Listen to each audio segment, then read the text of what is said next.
अच्छा जी, आइए 16 के एमसीक्यू स्टार्ट करते हैं।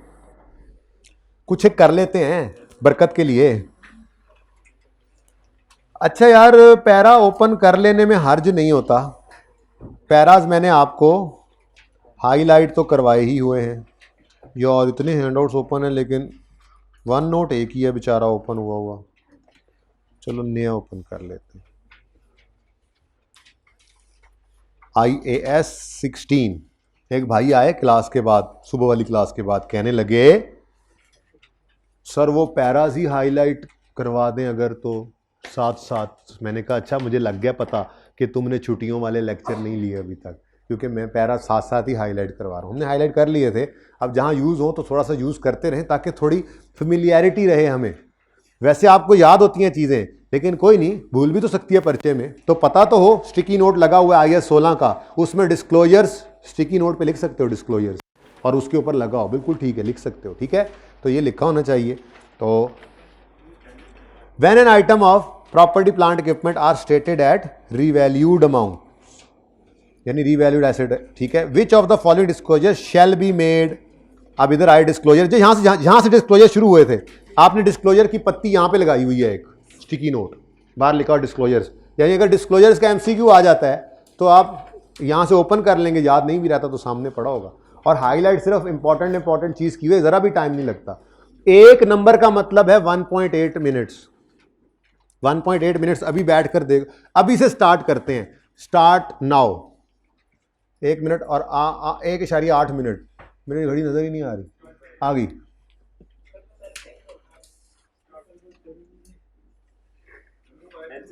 दस सेकेंड, 15 सेकेंड, 20 सेकेंड। अभी तक सिर्फ 20 सेकेंड हुए, मेरे ख्याल में तो इससे ज़्यादा टाइम भी ना लगे। जब आप डिस्क्लोजर लिखे हुए को ओपन करें और उसमें देख लें रीवैल्यूड वाले के 1 2 3 4 हैं, फलां चीज़ टिक, तो एक मार्क के लिए 1.8 मिनट्स होते हैं। तो अगर पता हो कौन सी चीज़ कहाँ पड़ी है तो देखा भी जा सकता है, ऐसा कोई मसला नहीं है। तो सर इसमें टाइम ज़ाया होता है, नहीं होता, पढ़ने वालों का टाइम ज़ाया नहीं होता। अच्छा जी, रीवैल्यूड एसेट के बारे में पूछ रहा है, रीवैल्यूड एसेट्स के बारे में। तो यहाँ पे आए, ये तो डिस्क्लोजर हैं शेल वाले, ये हैं डिस्क्लोजर टोटल वाले, ये हैं डिस्क्लोजर हैस्कोल वाले। यस, ये चाहिए थे हमें।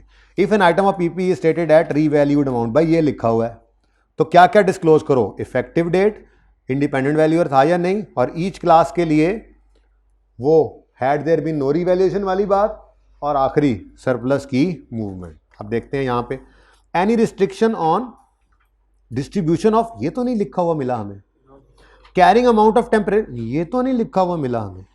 Gross carrying amount of fully, ये तो नहीं लिखा हुआ। ये कुछ गलती हो गई है शायद सवाल में।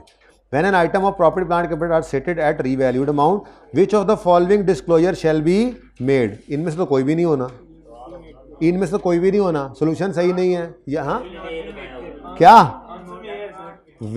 Will gross carrying amount of temporarily idle plant, ये कह सकते हैं आपके एनकरेज्ड वाले में है, लेकिन मैं अभी नहीं जा रहा इस तरफ, ठीक है।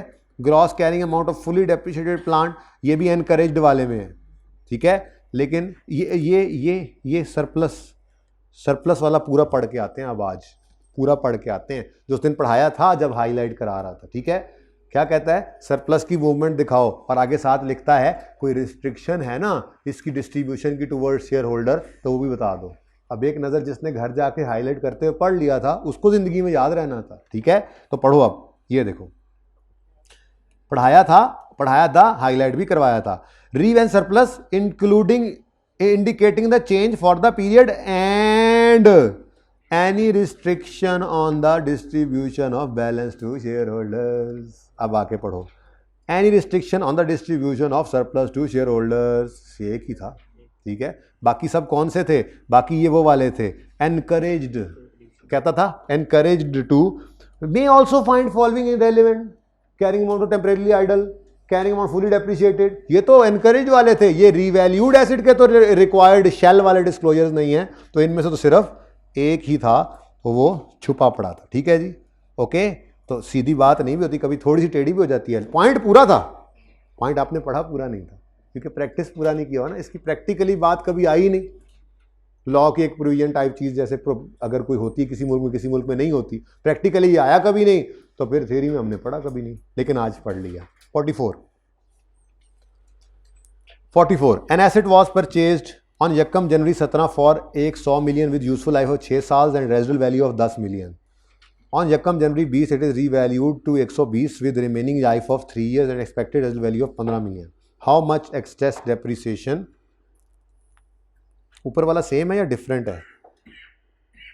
सारे डिफरेंट है। चलो ये 43 हो गया था, टिक हुआ पड़ा, शायद मैंने गलती से कर दिया होगा पढ़ते हुए। अच्छा जी, an asset was purchased on यकम जनवरी 17, 31 दिसंबर 20 पे कह रहा है कुछ कर लो। अच्छा जी ठीक है, ऑन यकम जनवरी 20 ये रिवैल्यू हुआ। चलो तो इसका मतलब हम यकम जनवरी 20 पर जंप लगा के आ सकते हैं, आ जाएं? बोलो। यकम जनवरी 20 पर बुक वैल्यू निकाल लेते हैं। 100 मिलियन का एसेट था, 10 है, ये क्या है? अच्छा मैं क्या 10 ये है जी। 100 मिलियन का एसेट था, 10 मिलियन इसकी रेजिडुअल वैल्यू है, ये एक और ये 2 बातें हो गई। तीसरी चीज़ 6 साल इसकी यूजफुल लाइफ है डिवाइडेड बाय 6। अब ये 1 साल की डेप्शन आ गई। बोलो हमने कितनी डेप्शन निकालनी है? कैसे? यकम जनवरी 17 से 31 दिसंबर 17, 31 दिसंबर 18, 31 दिसंबर 19 और बस, ठीक है। लेकिन ये तो आएगी अक्यूमुलेटेड डेप्रीसिएशन। हमें क्या चाहिए? एक ही स्टेप में, वैसे 2 स्टेप भी कर सकते थे, यहाँ पे एक्यूमुलेशन निकाल लें और कॉस्ट में से माइनस करें, लेकिन यहीं पर ही एक स्टेप में करो ये काम, आसानी करो। और ये एक्यूमुलेटेड डेप्रीसिएशन निकल आई, बुक वैल्यू निकालनी है तो क्या करोगे? 100 माइनस कॉस्ट में से इसको माइनस कर दो, जो भी आंसर आया जी। कितना आया? ये आ गया एसेट, ठीक है। अब इस दिन क्या कह रहे हैं वो? रीवैल्यू होकर चला गया है 120 पे, ठीक है, with remaining life of 3 years। ये तो डेप्शन के वक्त और रेजिडुअल वैल्यू ये तो डेप्रिसिएशन के वक्त चूज करेंगे, ठीक है। अब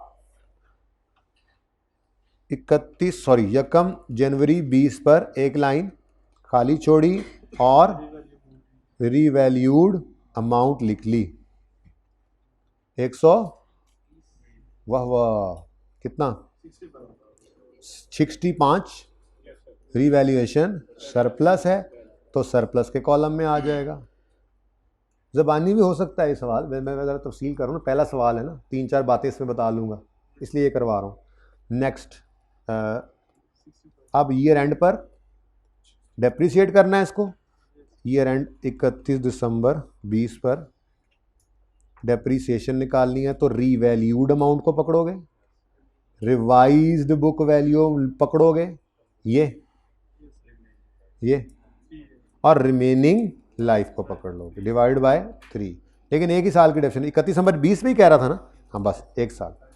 साथ में नशर कर दो, लेकिन नशर में से कोई रेजिडुअल वैल्यू माइनस नहीं होती, बताया हुआ था, डिवाइड बाय 3 जी। बोलो 35 यार। चलो अब MCQ है, एग्जैक्ट MCQ में ना आप राउंडिंग ना करना, हो सकता है फिगर ना मैच करे ना, MCQ में राउंडिंग ना करो अगर वर्किंग कर रहे हो तो, ठीक है। अच्छा जी, बुक वैल्यू बताओ। वैसे आंसर निकल चुका है और आंसर डायरेक्ट निकालने का तरीका भी बताऊंगा, फिलहाल उसको छोड़ो। फिलहाल बताओ बुक वैल्यू 85।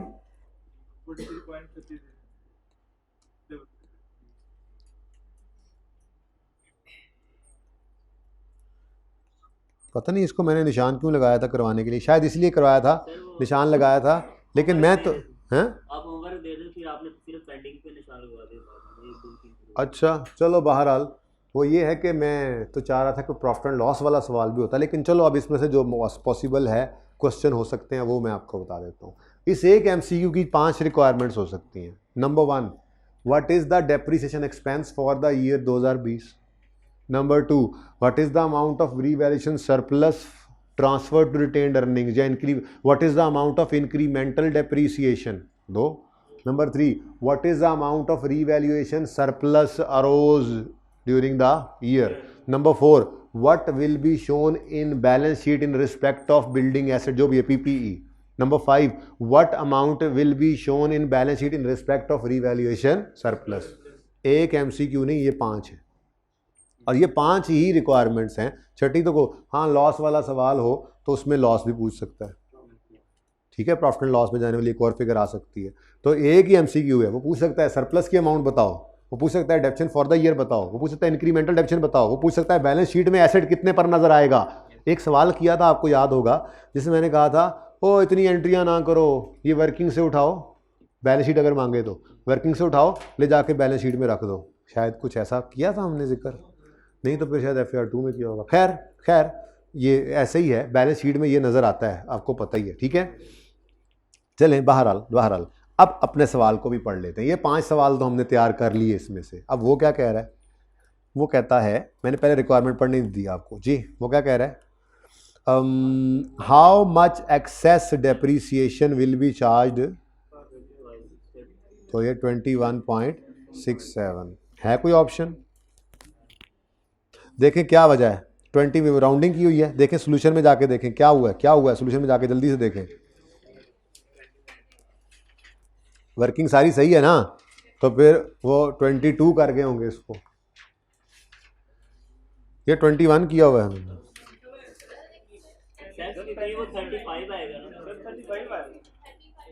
एक्सेस एक minute, 100 minus 10 divided by 6, answer बताओ। अच्छा अब वैसे तो एक्सेस डेप्रीसिएशन बनती है 20, ठीक है ना, इस तरह से देखने से ऐसा ही है, लेकिन ये 20 यहां पर क्यों नहीं आ रहा था ये भी बताओ। देखो अच्छा वैसे बनता 20 ही था, रिमेनिंग लाइफ, टोटल लाइफ कितनी थी 6 साल, 3 गुजर चुके थे, ठीक है, उसके बाद शायद इसीलिए मैंने ये पकड़ा था MCQ, बहरहाल 3 गुजर चुके थे, ठीक है, रिमेनिंग कितने बनते थे, 3 ही बनते थे, तो ये तो ठीक था। फिर क्यों फर्क आ रहा है इन दोनों में, रेजिडुअल वैल्यू बदल गई थी, ठीक है, रेजिडुअल वैल्यू बदलने की वजह से डेप्रीसिएशन जो है वो चेंज हुई, इंक्रीमेंटल डेप्रीसिएशन चेंज हुई, क्या ख्याल है, ऐसे ही है, ऐसे ही है, रेजिडुअल वैल्यू तो यहाँ पे आ रही है, ठीक है, रेजिडुअल वैल्यू तो यहाँ पे आ रही है, फिर इस पे क्यों असर पड़ रहा है, 65/3 यही आंसर आता है, देख लो अभी भी वक्त है, 65/3 यही आंसर आता है। वजह बताओ मैं ये भाई आपको पता है इसका आंसर क्या है बुक में, तो देख लें ना, देखें जाके और देखें क्या मसला आ रहा है, वर्किंग है कोई वहां पे, ओ नो जी जल्दी करें बताएं जी, what is the how much excess depreciation will be charge for the year, excess depreciation कितनी है, उसको कोई फर्क नहीं पड़ना चाहिए था, उसको कोई फर्क नहीं पड़ेगा, लेकिन आंसर नहीं है ना, हाँ जी। अब मसला ये है उसने जो एक्सेस डेप्रिसिएशन कही है ना वो यही होती थी, कोई और चीज़ नहीं है। ये जो हम ट्रांसफ़र की एंट्री करते हैं ये क्या है, इंक्रीमेंटल डेप्रिसिएशन ही तो है, इंक्रीमेंटल डेप्रिसिएशन ट्रांसफ़र हुई है from revaluation surplus to retained earnings. मुझे बताओ 43.33 में से 21.67 माइनस करोगे, फिर 21.67 माइनस करोगे, हो जाएगा ख़त्म, बोलो। इस 85 में से 35 माइनस करोगे और 35 माइनस करोगे, होगा ख़त्म, रेजिडुअल वैल्यू बचेगी, वो भी ठीक है, ठीक है। तो मेरे हिसाब से तो इंक्रीमेंटल डेप्रिसिएशन यही आनी चाहिए। अब ICAP ने जो सोल्यूशन दिया हुआ है उसमें उसने ये किया है, ये वाली डेप्रिसिएशन और ये वाली डेप्रिसिएशन, ठीक है ना, इसको कंपेयर कर देसी तरीका लगाया, ठीक है। लेकिन मैंने आपको कहा था ये देसी तरीका फेल हो जाता है अगर लाइफ वो खुद दे दे। खैर लाइफ तो खुद उसने दे दी थी पर वो चेंज नहीं हुई थी, पर एक चीज़ तो चेंज हो गई थी ना, वो क्या थी, रेजिडुअल वैल्यू। तो फिर आपने आंसर ये लिखना है, इसको करेक्ट कर लेना है, ठीक है, सही है, सोल्यूशन को जाके करेक्ट कर लेना है, फिर इसको लेना है, ठीक है ना। वैसे तो नहीं कह सकता था ना आपको कि आप चलने दें। जी भाई बोले जी, एंड वाले भाई नज़र तो आओ, सवाल करना है। अच्छा वैसे ही है,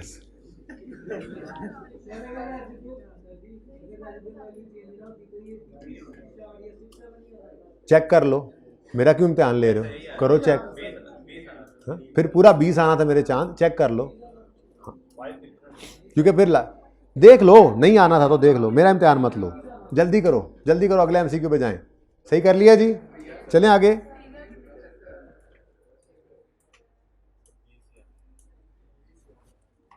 नेक्स्ट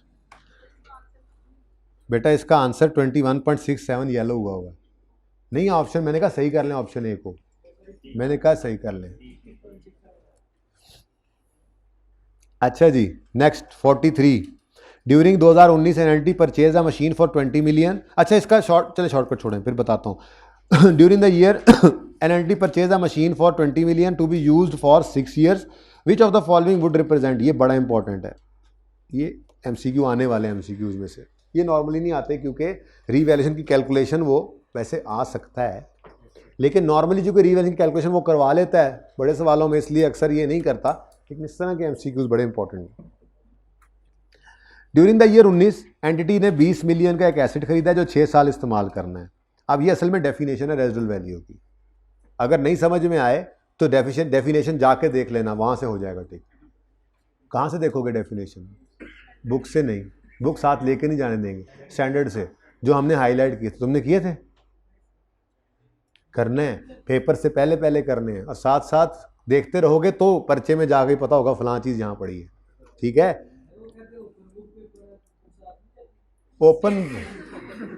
ओपन बुक पेपर है जिसमें बुक जो अलाउड है वो ये स्टैंडर्ड्स ही हैं, ये हमारी बुक ही है, ये हैंड बुक जो है, ठीक है ना, जो ICAP ने दिए हुए हैं स्टैंडर्ड्स, इसके अलावा कोई बुक नहीं।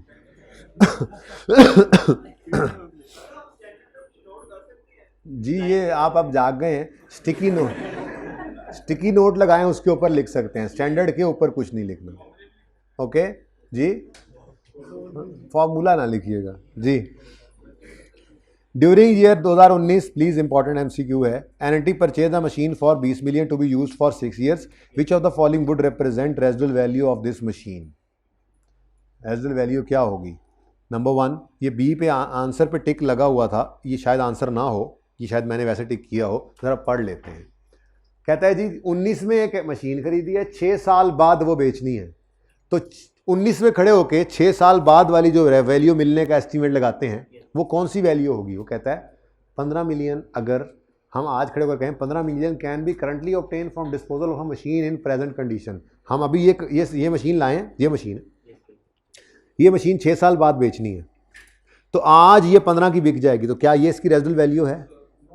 ये मशीन हम आज खरीद के लाए हैं 20 की, डब्बा खोला 15 की हो गई, ऐसे हो जाता है ना, मोबाइल खोल के लाते हो फौरन ही, इतनी कीमत तो गिर जाती है। चलो, तो ये मशीन हम अभी खरीद के लाए, ठीक है, और अगर हम अभी बेच दें इसको जाकर तो ये 15 की बिकेगी, क्या ये इसकी रेजिडुअल वैल्यू है?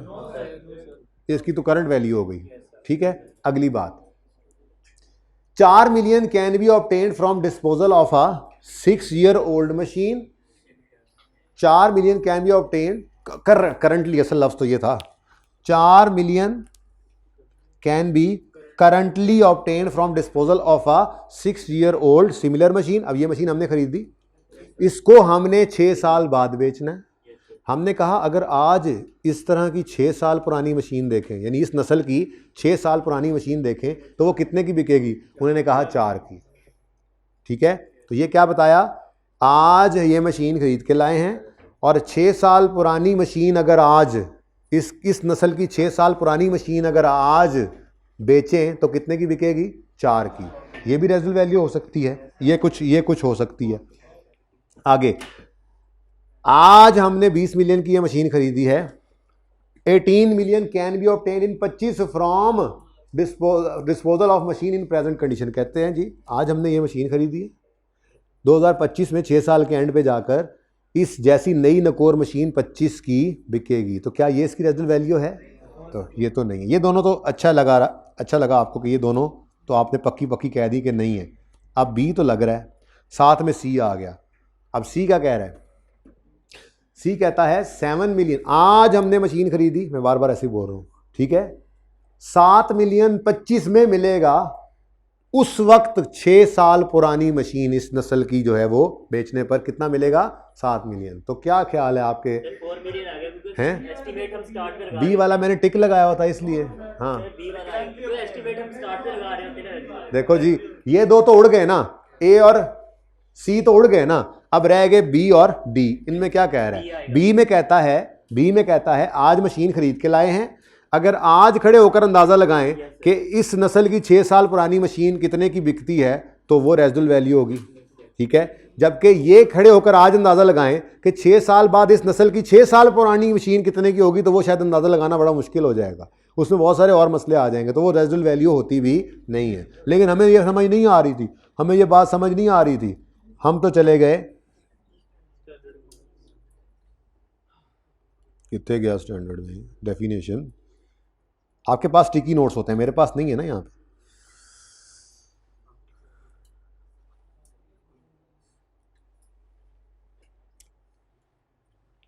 Residual value of an asset is the estimated amount that an entity would currently obtain from disposal of the asset if the asset were already of the age and in the condition expected at the end of its useful life। आज asset लिया, आज खड़े होकर कह रहे हैं इस नस्ल का 6 साल पुराना एसेट 4 मिलियन का बिकेगा, तो ये इसकी क्या है? Residual value. सिर्फ मैंने ब्रैकेट को छोड़ दिया, ब्रैकेट को छोड़ दो, उसके अलावा पढ़ो उसमें क्या लिखा हुआ आफ्टर डिडक्टिंग, उसको छोड़ो, उसके बगैर उसकी वजह से समझ ही नहीं आता, ठीक है।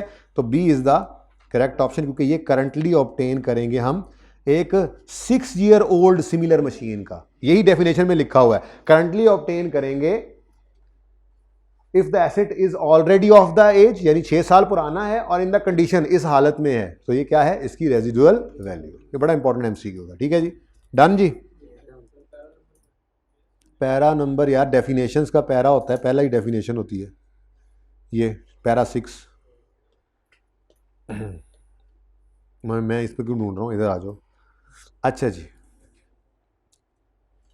N entity acquired laptops in exchange of desktops which have carrying amount of 4.5 and fair value of 3 lakh at the date of exchange.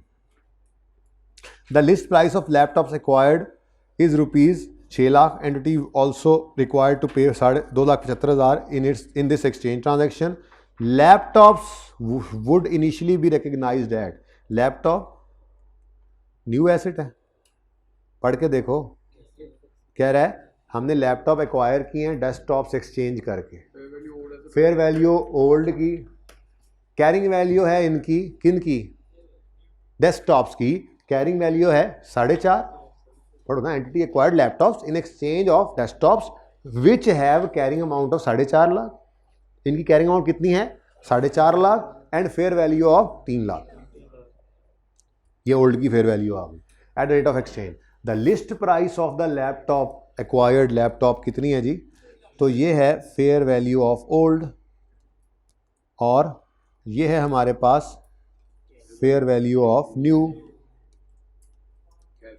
अगर दोनों गिवन हो तो किसको इग्नोर कर देते हैं? न्यू को, लेते हैं ओल्ड और प्लस कर देते हैं कैश पेड, तो बन गया आंसर बी, क्योंकि लैपटॉप इनिशियली रिकॉर्ड होगा एट इट्स कॉस्ट, एसेट की इनिशियल मेजरमेंट आज सुबह भी पढ़ा रहा था मैं, एट कॉस्ट होती है, और कॉस्ट क्या है? एक्सचेंज ट्रांजैक्शन के अंदर कॉस्ट निकालना सिखाया था ना, एक्सचेंज ट्रांजैक्शन में अगर दोनों की फेयर वैल्यू दे दे तो फिर नए की कॉस्ट होती है fair value of old plus cash paid या माइनस कैश रिसीव, ठीक है। तो ये कैसे निकला है जी? ये 300,000 प्लस 275,000 ये पढ़ाया हुआ है आपको, ये fair value of old plus cash, ठीक है। चलें आगे, ओके।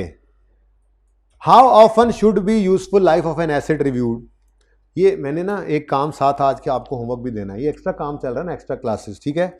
होमवर्क थोड़ा सा ले लो यार, ये तो आई 16 ही खुला हुआ है, इधर स्टैंडर्ड्स खुले पड़े हैं, इधर देखो, शुरू में आओ ज़रा, शुरू में, और अभी क्या एमसीक्यू क्या था? हाँ, जो जो मुझे रेलेवेंट लगता जाएगा ना मैं आपको होमवर्क देता जाऊंगा, ठीक है। बल्कि मैं पढ़ाना चाह रहा हूँ, असल में तो मैं पढ़ा रहा हूँ, छोटी मोटी चीज़ें रही हुई, बंदे समझते हैं एमसीक्यू डिस्कशन है, बताना उनको जो कल आएंगे ना, उन्हें बताना कि जो एमसीक्यू डिस्कशन है असल में उसमें सर ने वो चीज़ें करवाई हैं जो पहले नहीं करवाई है, बताना ज़रूर, ठीक है, बताना ज़रूर बताना। चाय तो दो यार इनको, कोई उन्होंने भी देख लिया चाय, अगली एक्स्ट्रा क्लास में सारे आए होंगे, है ना, आ जाएं, चाय मैं पिला दूंगा, आए सही, भाई साथ साथ देते जाएं। पेज नंबर मैं बताता हूं, पहले मैंने तो लाभ लेने दो। पेज 132 बुक्स को ओपन कर लें जरा। पेज 132 4:30 तक पढ़ेंगे ना, अब चाय खत्म होने में तो टाइम लगना है। मतलब वैसे मुझे छुट्टी करने अब देने में कोई मतलब नहीं, लेकिन अब चाय खत्म भी तो करनी है। ओके, खामोश रहें, खामोश रहें, चाय पी के ही जाइएगा, ऐसे कैसे जा सकते हैं आप। सुने आप,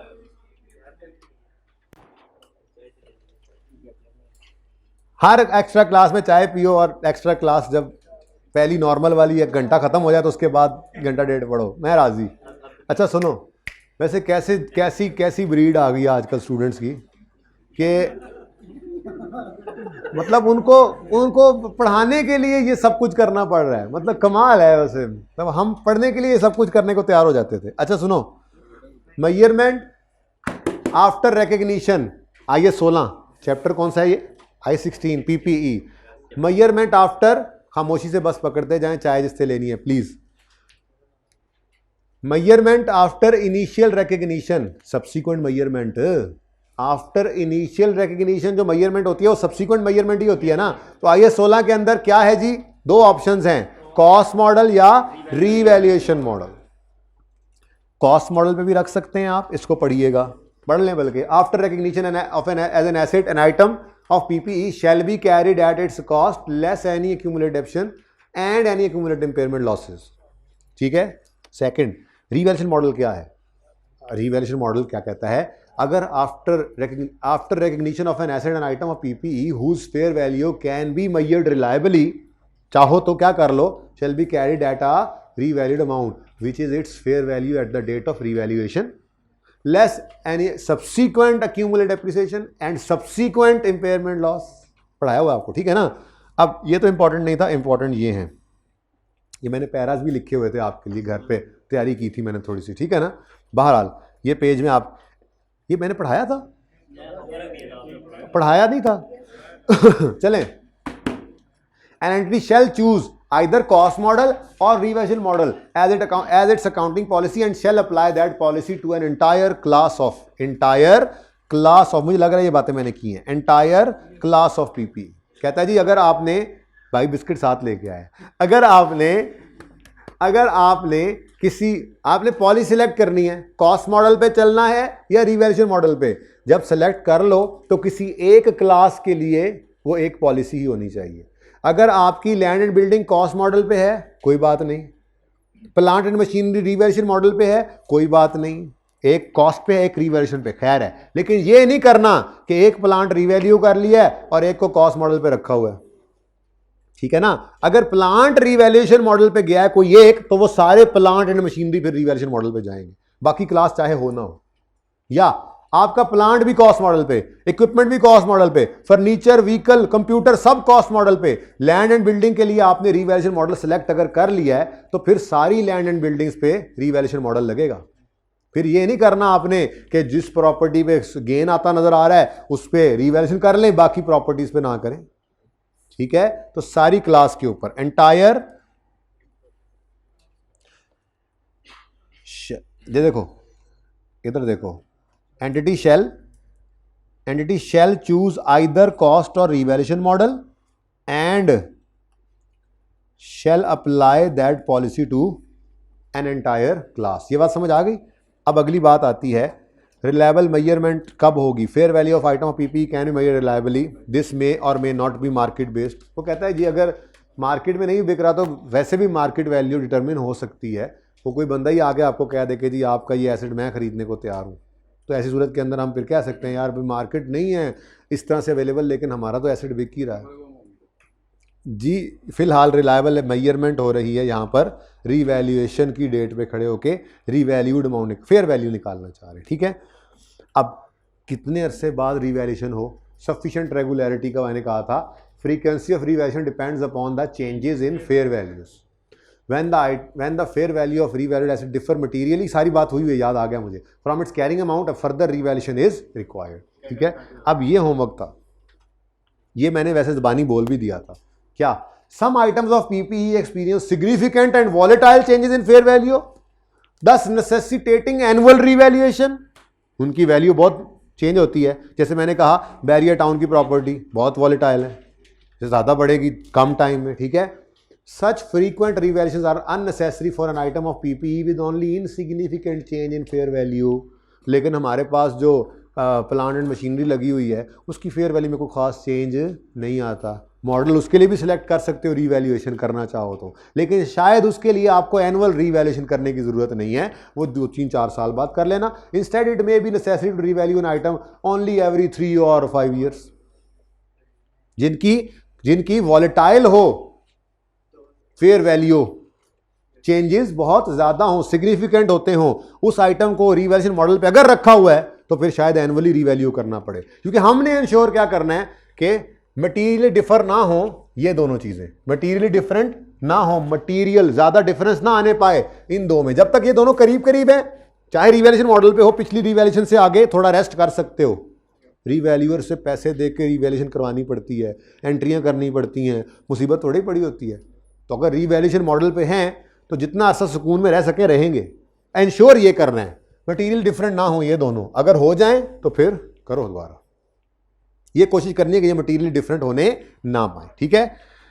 क्लास वाइज एप्लीकेशन, ये मैंने बात कर दिया ऊपर। वैसे if an item of PP is revalued, the entire class of PP to which that asset belongs shall be revalued. For example, if a plant is revalued, all the plant machinery is held by the entity must be revalued. और depreciation of a revalued asset कैसे निकलती है जी? Revalued assets are depreciated. Investment property fair value पर हो तो depreciate नहीं होती, यही पढ़ाया था आज सुबह वाली क्लास में। रीवैल्यूड एसेट अगर हो पीपीई तो वो डेप्रिशिएट होता है in the same way as under cost model. बस फर्क ये है कि उसमें रीवैल्यूड अमाउंट को रिमेनिंग लाइफ पे डेप्रिशिएट करते हैं, पर डेप्रिशिएशन का तरीका वही है, स्ट्रेट लाइन मेथड है, फिर एंट्रियां उसी तरह से हैं, सब कुछ बिल्कुल वैसे ही चलेगा, ठीक है। अकाउंटिंग ट्रीटमेंट आपको पढ़ने की जरूरत नहीं है।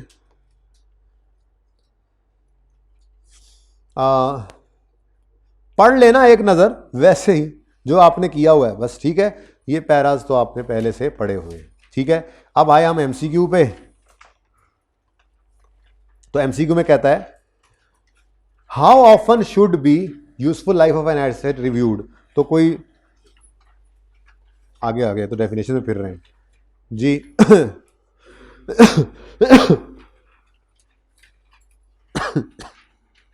ये जी कौन सा पैरा था? पैरा 31 और 36। ये अब एक दो बार गुजारोगे इसको नजर से तो पता होगा, वैसे भी निशान आपने स्टिकी नोट्स लगाए ही होते हैं, ठीक है ना। तो इसके ऊपर आप स्टिकी नोट क्या लगा लोगे घर पे जब करोगे? फ्रीक्वेंसी। आइए 16 में फ्रीक्वेंसी किसकी? अब याद आ जाएगा, फ्रीक्वेंसी ऑफ रीवैल्यूएशन है, पूछ सकता है, ठीक है। तो वैसे तो अब आपको पता है, लेकिन मैं यहां से पढ़ाना चाह रहा हूं क्या? Revaluation shall be made with sufficient regularity to ensure carrying amount does not differ materially from fair value, ठीक है। बस इतना मैंने हाईलाइट करवाया हुआ, यहां से देख के याद आ जाएगा। अब यहां पे आए तो क्या कहता है? ओहो जी, how often should the useful life. अच्छा ये तो डिफरेंट बात है, हाउ ऑफन हम तो कोई और देख रहे थे, चलो कोई बात नहीं, वो भी देख लिया, वो भी आ जाएगा। फिलहाल क्या कह रहा है? How often should the useful life of an asset be reviewed. मैंने ये हाईलाइट भी करवाया था और मैंने वैसे ही बताया हुआ है कि आपने हर साल के एंड पे एटलीस्ट, हर रोज नहीं करना पर हर ईयर एंड पे बैठ के आपने रिव्यू करना है यूजफुल लाइफ को, रेजिडुअल वैल्यू को, डेप्रिसिएशन मेथड को, और अगर इनमें कोई चेंज है तो उसको अकाउंट फॉर करना है as a change in estimate. लेकिन उसका उसूल ये कहा था कि पहले दिन से अप्लाई करके ले आएंगे। ईयर एंड पे बैठ के असेस किया, यार बदल गई है लाइफ, चलो ठीक है, फिर इस साल के डेप्रिसिएशन नए एस्टीमेट के हिसाब से निकालते हैं, इसलिए तो हम स्टार्ट पे लेके जाते थे, ठीक है। तो पैरा 51, वैसे जरूरत तो नहीं है लेकिन चलो देख भी लें एक दफा। पैरा 51,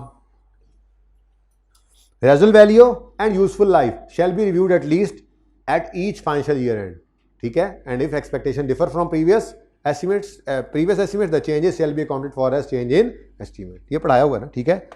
तो how often should the useful life of an asset be reviewed? Every 6 month? नहीं। As and when market? नहीं। At least eight? ये नेवर, ना। चले next. When asset is sold और disposed, where is the gain और loss recorded? Change in depreciation method is a change in estimate. बाकियों का आपको पता ही नहीं है, वैसे दो चीज़ें ही हैं, ये अकाउंटिंग मेथड या अकाउंटिंग स्टैंडर्ड, ये तो वैसे ही नहीं आने, लेकिन जब आप IAS 8 पढ़ लेंगे ना तो आपको कन्फ्यूजन हो सकता था कि ये चेंज इन अकाउंटिंग एस्टीमेट है या चेंज इन अकाउंटिंग पॉलिसी है, तो वो अभी आपने पढ़ा नहीं है, आपको सिर्फ इतना बताया हुआ है कि लाइफ बदले, रेजुअल वैल्यू बदले, रेट या मेथड बदले तो ये चेंज इन एस्टीमेट होता है। ये किसी को बताया नहीं था आज मैंने, क्लास का टाइम हो गया ख़त्म, मैसेज आना कॉल आने लग गया जी।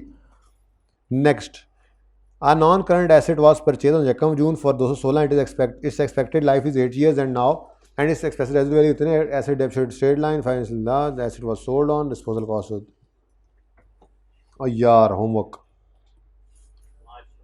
नहीं करें किया था किसी ने, ये ट्राई किया था किसी ने नहीं ट्राई किया, मुझे फिर पढ़ना पड़ेगा। A non-current asset was purchased on Jakam June year 1 for 216.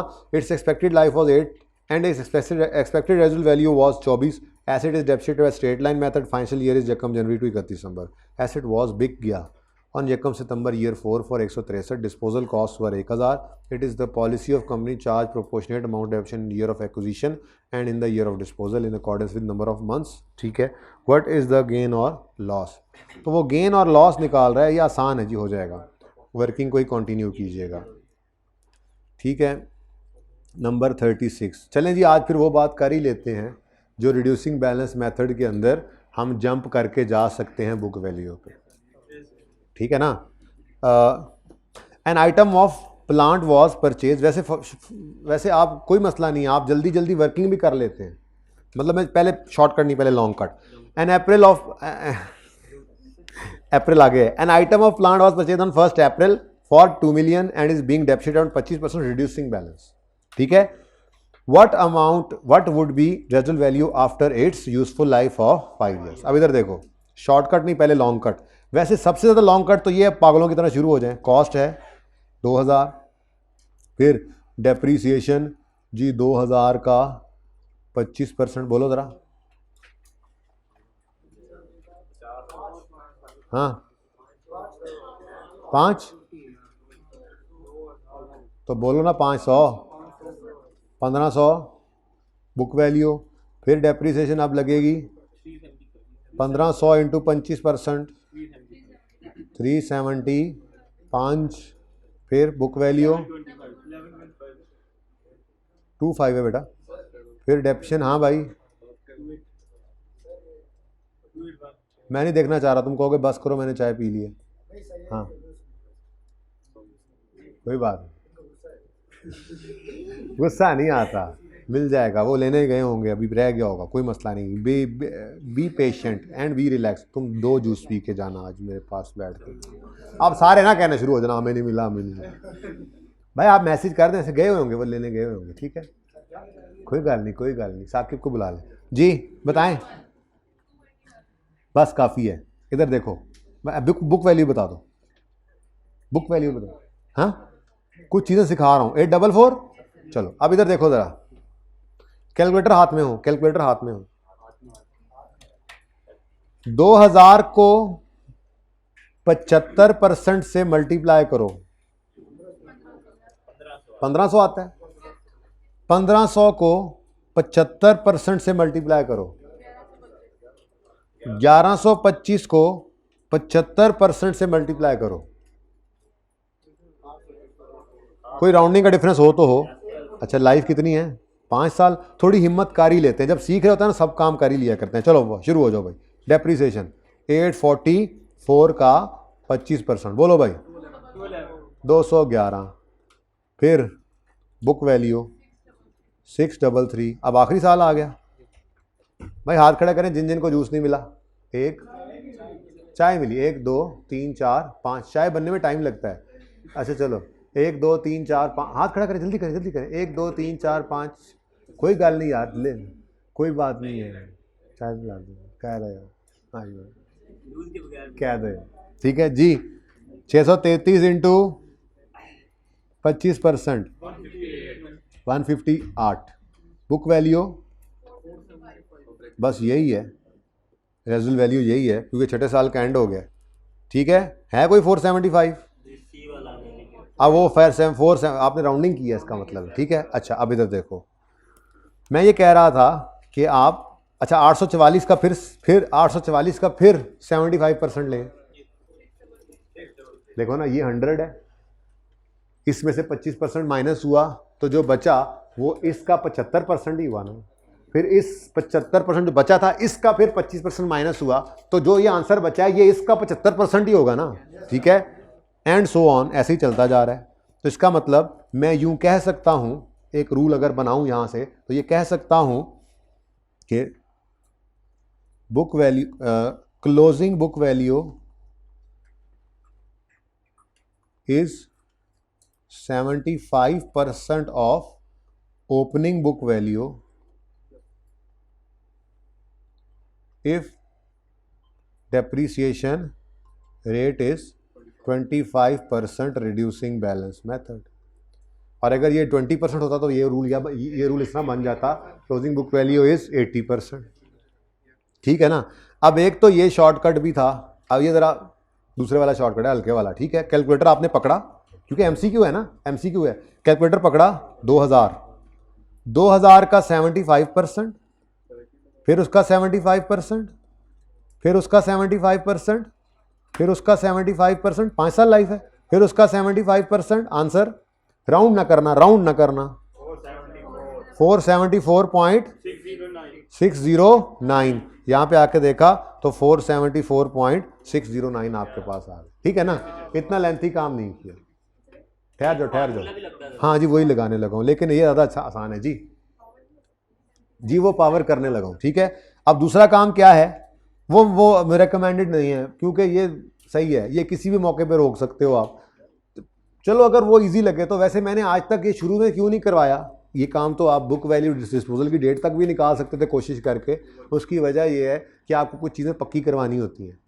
जैसे आपको मंडे लिमिटेड वाले सवाल में मैंने बताया कि अगर कॉस्ट को ओरिजिनल लाइफ से डिवाइड करें या बुक वैल्यू को रिमेनिंग लाइफ से डिवाइड करें तो आंसर सेम आता है।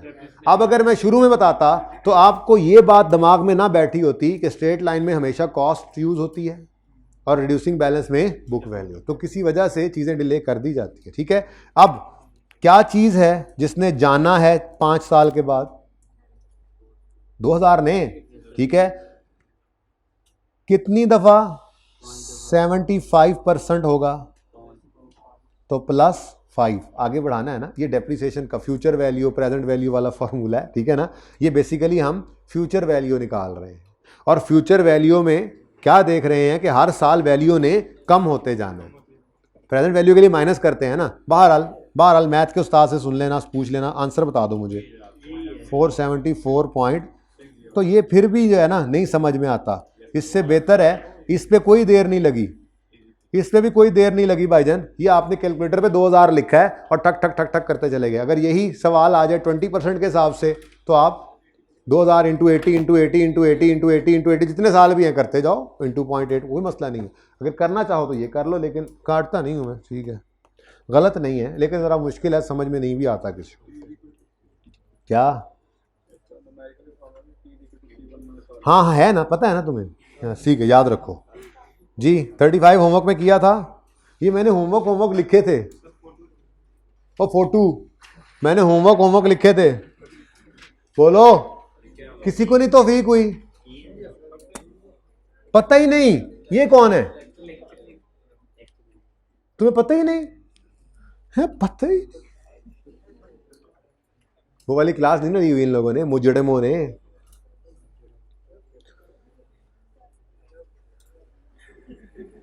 लेनी बहुत जरूरी क्लासेस हैं। चलें आगे, ओके। ये होमवर्क करके देखिएगा, कोई मसला होगा तो पूछो। ये वैसे मैंने इसका इस तरह का ही अभी डिस्कस किया है एक्सचेंज में, ये बिल्कुल सेम है नीचे वाला, वो जो भी नहीं करके फेयर वैल्यू ऑफ ओल्ड वाला, उस जैसा है, सेम, पढ़ के देख लेना। Which of the following is not considered as item of PPE, आज ये भी जवाब दे लेंगे आप। A standby generator expected to be use for 7 years, बिल्कुल है PPE. A plot of land held for resale, a bus for pickup and drop up of staff है। A generator for rental to others, oh rental, ये तो investment property है। और मैं ball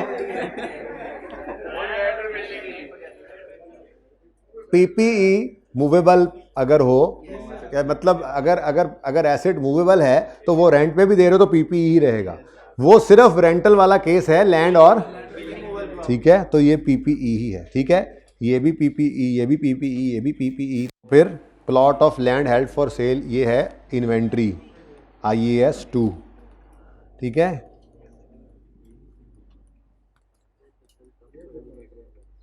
क्या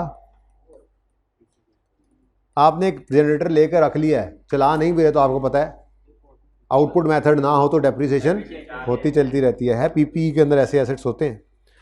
correct accounting treatment of initial operating losses incurred during the commercial production due to under utilisation would be capitalised. अच्छा, याद तो है ना ये बात, एसेट की कॉस्ट में क्या क्या ऐड करना है, क्या क्या नहीं ऐड करना।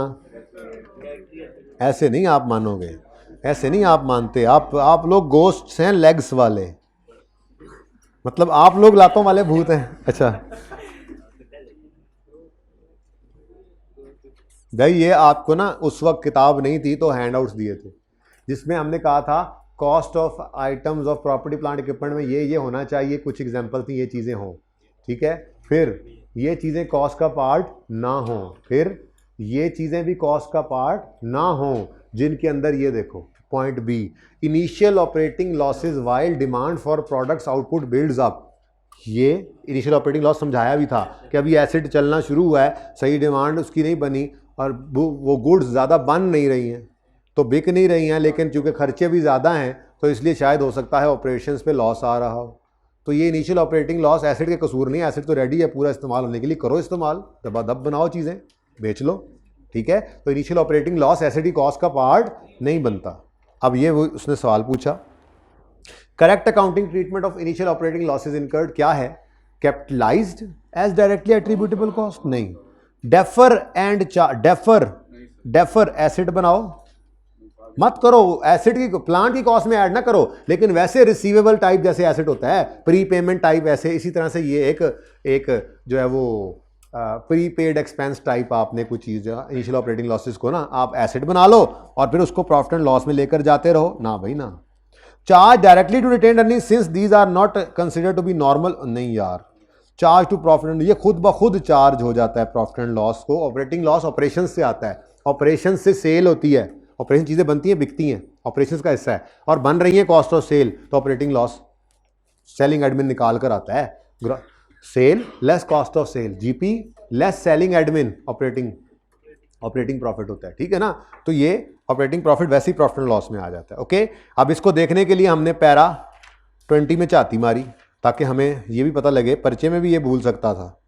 तो पैरा 20 जहाँ पे कॉस्ट वगैरह की डिटर्मिनेशन ये आपको निशान लगवाए हुए हैं, following cost are not included in carrying amount of item of PPE initial operating losses. ठीक है, such as those incurred while demand for items output builds up. ठीक है जी, ओके, बस 5 मिनट और, 4:30 तक बात हुई थी। ठीक है ना, 5 मिनट, थोड़ा मैं थक सा गया हूँ ज़रा, है 5 मिनट बैठ के पढ़ा लेता हूँ, मैं बैठ गया तो 10 मिनट हो जाने। Okay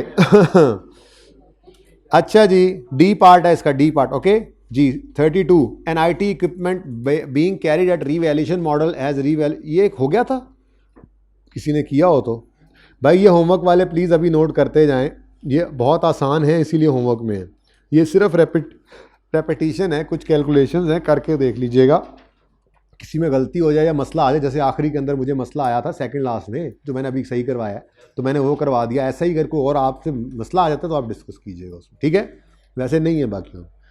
O the financial statements of Sadi for most recent year indicated the following, revaluation loss, transfer to retained earnings, revaluation gain, disposal, which of the above involved a movement of cash. Revaluation पे cash आता है नहीं, non cash, asset debit surplus credit, कोई cash आया ना गया। Transfer पे reval surplus debit retained, लिखनी एंट्री तो लिखते जाओ, reval surplus debit retained earnings credit, revaluation gain नहीं, asset debit revaluation surplus credit, ऊपर वाला रिवेंज लॉस आ जाए तो profit and loss debit, acid credit, कहीं पे भी कैश नहीं आया। यहाँ पे डिस्पोजल, हाँ cash debit, disposal account credit, ठीक है जी। 28 the following gains may legally be withdrawn from company. ये अभी वैसे पेंडिंग करना चाहिए लेकिन चलो पढ़ के देख लेते हैं। Gains that arise from upward revaluation, क्या ये लीगली विदड्रॉ कर सकते हैं? और ये होते ही नहीं है। Gain that arise from sale, हाँ ये प्रॉफिट एंड लॉस में चला जाता है ना गेन, तो ये विदड्रॉ भी हो सकता है क्योंकि ये रियलाइज्ड गेन होता है, तो ये विदड्रॉ कर सकते हैं। जो अनरियलाइज्ड है वो तो भी विदड्रॉ ही नहीं करना। तो ओनली 2 है कोई डी ऑप्शन, 2 इज ट्रू। अच्छा इस तरह लिखा हुआ, मैं भी कहूँ ओनली 2 नहीं लिखा हुआ, ठीक है। तो ऐसे ना करो, ऐसे करो, एक सही है गलत है, तो D option is the correct option. 1 option. मुझे बताएं कि मैंने आपको क्या कहा था रीवैल्यूएशन गेन आने पर, किसी प्रॉफिट एंड लॉस में किसने पूछा है? प्रॉफिट एंड लॉस में क्यों ना लेके जाएं? एक लॉजिक ये भी दी थी कि अगर आप इसको प्रॉफिट एंड लॉस में ले जाएंगे, वहाँ से रिटेन अर्निंग्स में चला जाएगा, तो शेयर होल्डर कहेंगे वाह वाह बड़े प्रॉफिट्स इकट्ठे हुए पड़े हैं, हमें डिविडेंड दो, हालांकि वो हमारे पास है ही नहीं, तो इसलिए हम उसको प्रॉफिट एंड लॉस में लेके ही नहीं जाते, ठीक है ना। तो वैसे भी हम स्टेटमेंट ऑफ इक्विटी के टॉपिक में जाकर पढ़ेंगे, डिस्ट्रीब्यूशन ऑफ डिविडेंड होता ही रिटेन अर्निंग्स में से है, इवन सरप्लस में से हो ही नहीं सकता। शेयर प्रीमियम एक होता है, उसमें हो ही नहीं सकता, वो कैपिटल रिजर्व्स कहलाते हैं। बात बढ़ा रहे हैं आप लोग वैसे, ठीक है ना। तो बहरहाल सादा बात, सरप्लस क्या है, अभी कमाया ही नहीं है, तो वो कैसे निकाल के लेके जा सकते हैं जब कमाया ही नहीं है, वो तो अनरियलाइज्ड गेन है, ठीक है। मॉडल रिवाइजन था, इस वजह से करना पड़ा। इसको पेंडिंग ही रखें क्योंकि इसमें शेयर प्रीमियम भी आ रहा है, ठीक है। तो वो IAS 1 के अंदर पढ़ेंगे, चेंज इन इक्विटी में। Entity has policy of revaluing its PP and asset costing 5 million on यकम January, has useful life 5 years, dep on straight line वैसे द वैल्यू ऑफ एसेट, बिल्कुल आसान है, fall in value is accounted for as, हाँ ये आप करिएगा ना homework. Which of the following is not a valid reason for reporting non current assets at revalued amount. Not को हटा के पढ़ो, वैसे समझ नहीं आना, मैं बता रहा हूं, अब पढ़ो।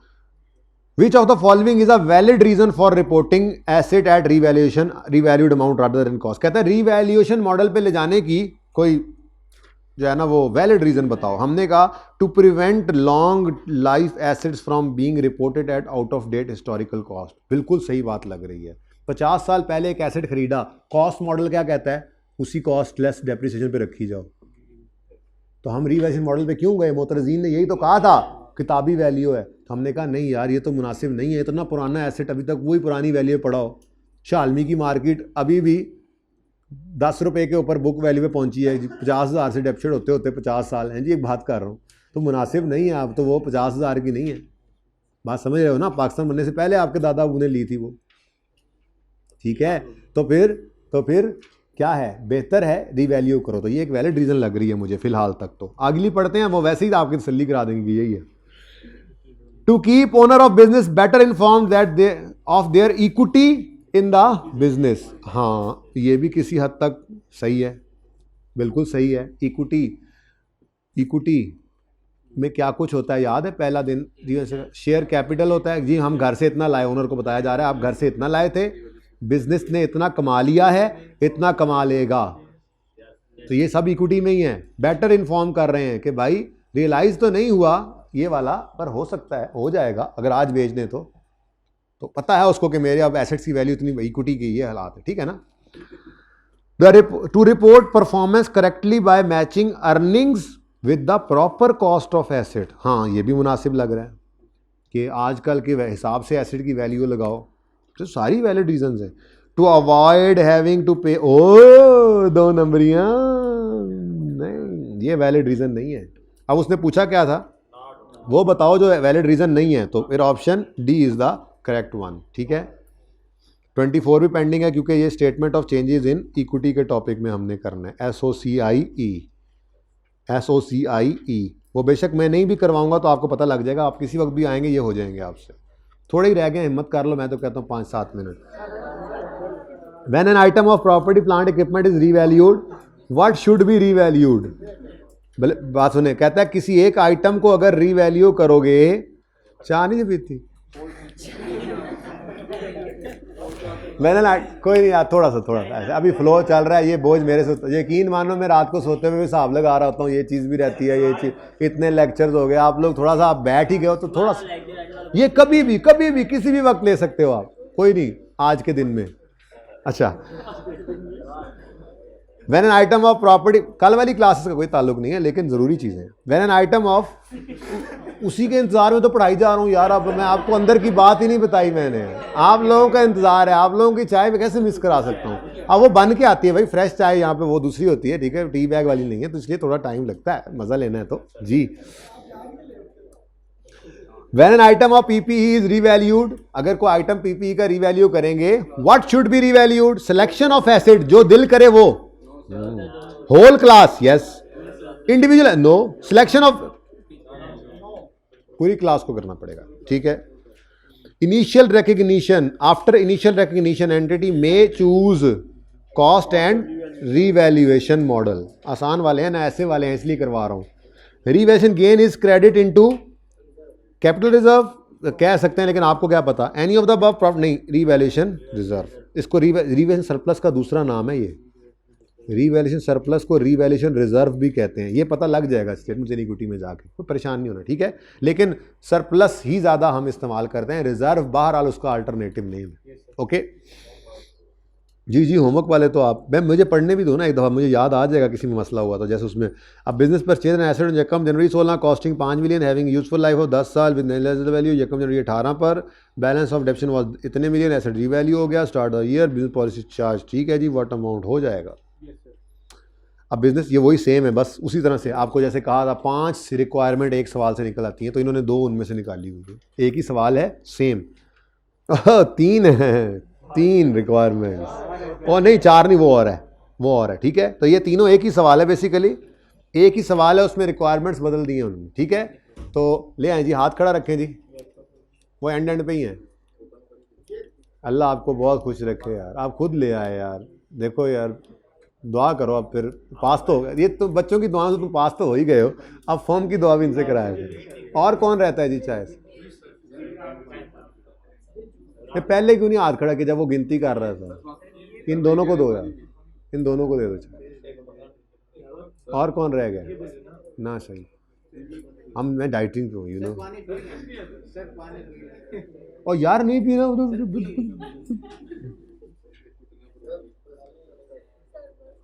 अच्छा। होमवर्क वाले देखते तो कि होमवर्क में कौन कौन से हैं, आप उनको चाय तो पीने दो बच्चों को, हाँ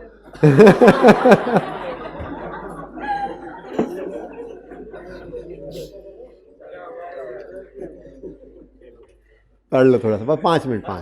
business purchase building costing 7500 on यकम January 18, the policy of business to charge straight line depreciation over its useful life, building was revalued, ये वाह।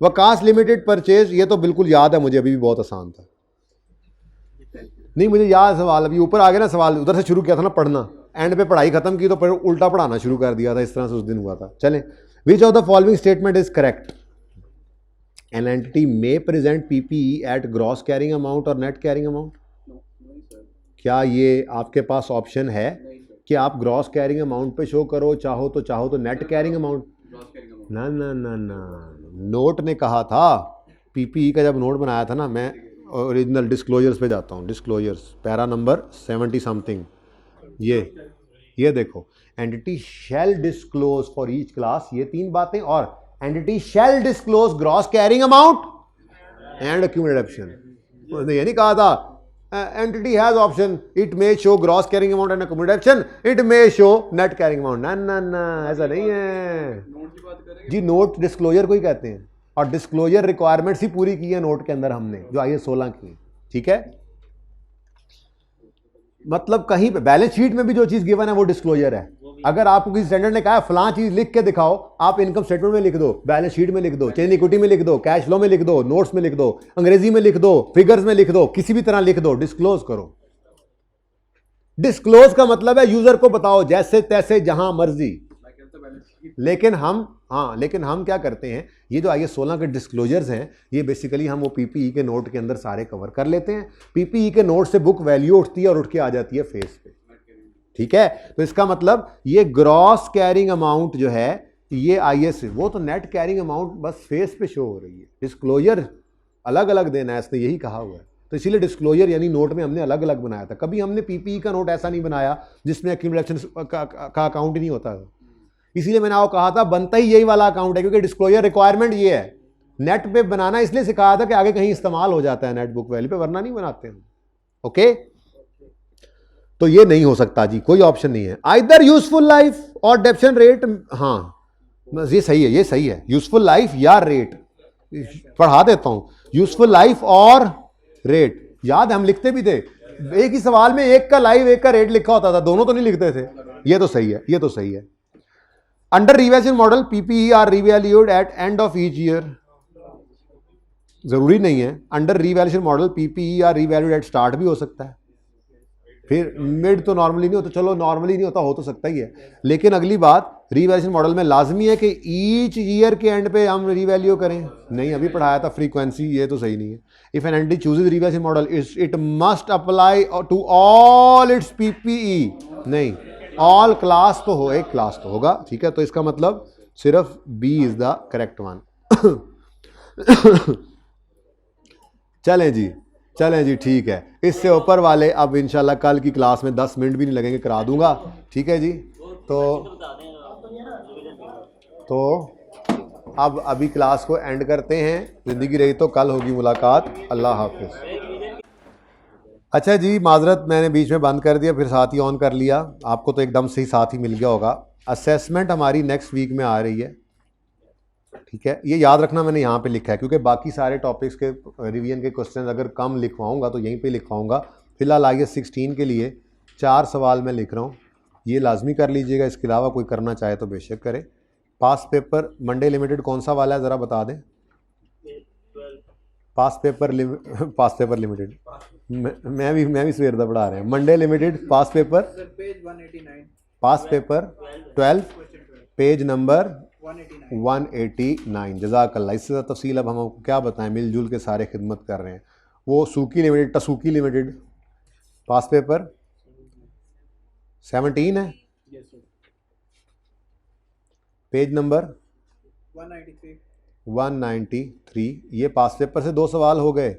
उसके बाद फैम और ऑर्चर्ड, ये 2 सवाल करने हैं। ऑर्चर्ड टेस्ट में आया था, डिस्कस किया था हमने, ठीक है। और फैम वाला पहला सवाल, बल्कि हाँ फैम वाला करो, अच्छा सवाल है। तो क्वेश्चन बैंक फैम वाला कौन सा क्वेश्चन बैंक है, FAM, और पेज नंबर कौन सा है बताओ। क्वेश्चन बैंक के क्वेश्चन ढूंढ लोगे, मिल जाएंगे जी। कौन सा पेज है, कौन सा क्वेश्चन है, मैं खुद ही देख लूँ।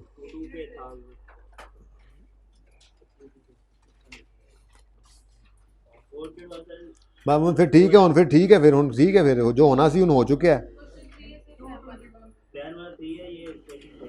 पास पेपर क्वेश्चन बैंक 3 है फैम वाला।